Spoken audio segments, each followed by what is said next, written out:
Стейк шарах хэцүү юу амархан уу?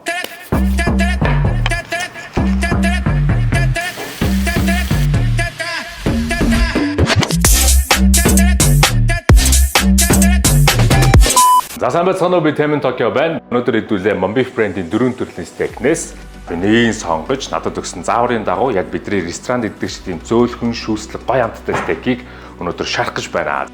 Тэгээ нэгдүгээр алхам маань стейк массатер гисгэх ёстой гэсэн байсан. За тэгээ би болохоор стейк массатер гисгэхэд бэлтжчихлээ. Хоёрдугаар алхам маань бид нар стейк гоё шүүсийн дотор нь байлгах ёстой учраас хоёр талаар нь массатер хайрцагдах ёстой байгаа. За түүний тулд бид нар хайрлан тавга массатер халах ёстой байгаа. За тэгээд тавга халж явах хооронд стейк амтлнаа. За тэгээд стейкийнхээ хоёр талын гадаргууг сайхан тосолж өгөөд сайхан массажлан тосоо тараана. За ингээд сайхан давсаар амталж өгнө хоёр талыг нь. Тэгээд бутлагчтай хар перцээр амтлахыг заасан байна. Сайхан массажлж өгнө. Тэгээд эхний шаргалт маань хайрлан тавган дээрээ тосоо хийгээд стейкээ хоёр талаар нь 3 минут хайрц тогтол шарнаа.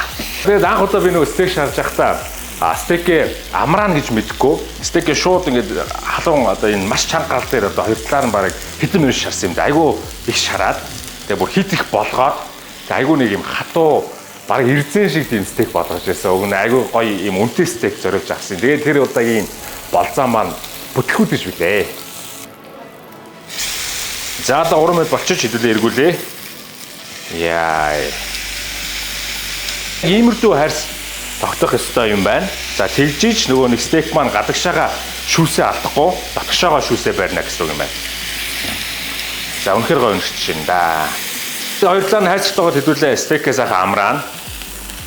За ерөнхийдөө 2-3 минут амраах хэрэгтэй. За тэгээд энэ амраах гэдэг процесс маань баг шархаасаа илүүтэйгээр маш чухал. Одоо миний саний хэлсэн шиг стейк маань гоё зөөлхөн болох хамгийн чухал процесс байгаа. Тэгээд стейк амарж байгаа хоорондоо хэдүүлээ амархан бөгөөд маш амттай болдог гоё сүмс бэлтцгээ. За энд маань сонгоо орно, сүмсэнд маань бор мөөг орно. Масл орно. За тэгээд ер нь яг стейкийг хэдүүлээ гэртээ гэрийн нөхцөлд гоё шараад сурчих юм бол те заавал ингээл гадуур гараал ингээл гоё стейктэй газар хайгаал ингээд явах шаардлага байхгүй те. Ер нь ч хаяа гоё стейк идмэр болдсон шүү дээ. Өнгөрчүүд гэртээ гоё хийгээд идчихвэл нэгдүгээр маш амархан заяа. Хоёрдугаар гэх юм бол маш хэмнэлттэй.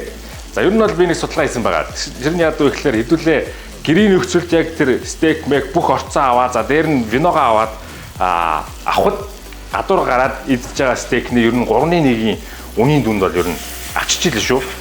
За тэгээд сонгон мөөг маань гой шаргалтаад ирэхийн алдад хэдүүлээ дээрэс нь сүм кремээ хийгээд манай соус маань ерөнхийдөө бэлэн болж байгаа маа.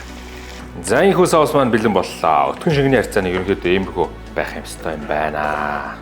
За одоо хэдүүлээ стейк хоёр дахь шаргалтаа хийх гэж байна. За одоо энэ шаргалт нь хамгийн гол одоо амтыг оруулдаг юм шаргалт юм байна. За тэгээ халсан хайрлан тагван дээрээ маслаа нэ.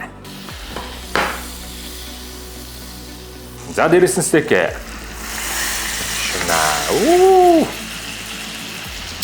сайхан уншиж. За тэгээд стейкнийхээ амтлагаанд хэдүүлээ мэдээж розмарин хийн. За тэгээд сармис хийн. За тэгээд хажууд нь та хэрвээ хүсэх юм бол юм вандо хийж өгч болно. Хажуудаа стейктэй хамт хийцгээ те. За тэгээд розмарин хийж байгаа. Ер нь ягаад розмарин стейкэд бас хийдэг юм бэ гэсэн чинь розмарин өөрөө стейкний одоо ер нь махны тийм хурц амтыг дарж өгч идэг. Өөрөө маханд аягүй гоё тийм өнөр амтыг оруулж өгч идэг юм ургамал юм гинэ. За аягүй гоё өнөрчж байна. За тэгээд стейк эргүүлээ. Яа. Асархаа. За тэгээ масланд маань сармис, розмарины амт нь шингэж гисэн учраас стейкэнд энэ амтыг оруулж ихэнд бол хэдүүлээ масла стейкэн дээрээ сайхан жигтгэн тарааж өгч амтыг орууллаа. За стейкийг гаргацгаая. Хотооч хоржонлоо стейк маш бэлэн боллоо. Стейкээ хэдүүлээ сайхан босгож жагаад ингээ гэрчихнэ. Бүр ингээ сайхан ясанд нь тулгаад ясанд нь сайхан мах үлдээхгүй ямар нэг үлдэл байхгүйгээр. За тэгээ T-bone steak маань ерөнхийдөө нурууны ол мах шүү дээ тий. Тэгэхээр бол энэ бол асар зөөлхөн болно.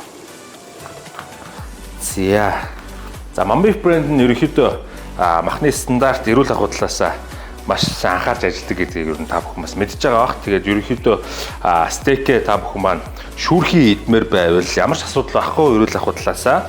За минийх бол ер нь нэг medium юм уу medium rare хавцаа болсон байна.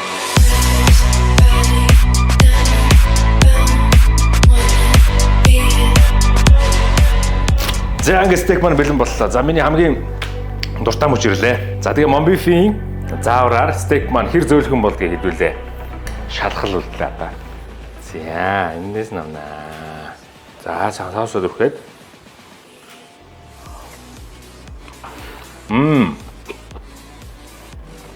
Өнгөр зөөлхөн байна. Тэгээ гоё болт юм байна. За тэгээ Monbeef-ийн аргаар шарж үзлээ. Миний аргаас бас гоё илүү зөөлхөн болдго юм байна. За тэгээ илүү бас амархан юм байна.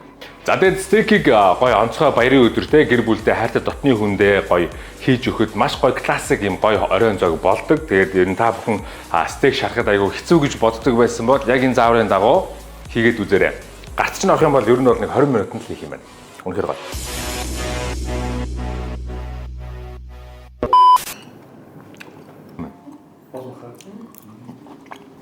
Манайхаа би бүгдийг нийтлээ шүү.